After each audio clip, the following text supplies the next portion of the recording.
In problem-solving research, like research in many fields, you pick certain tasks and focus on them and begin to learn a lot about them. So they become sort of standard test situations.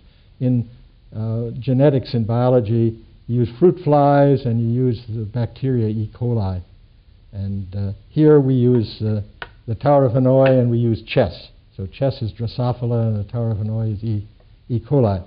Well, what is the Tower of Hanoi? You have these three pegs. You have 3 disks, could be more disks. And the problem is to move the disks from here to here with certain rules. You can only move 1 disk at a time, and you may never put a larger disk on a smaller disk. So you can't make that move. So how do you get them over there? Well, I could try this.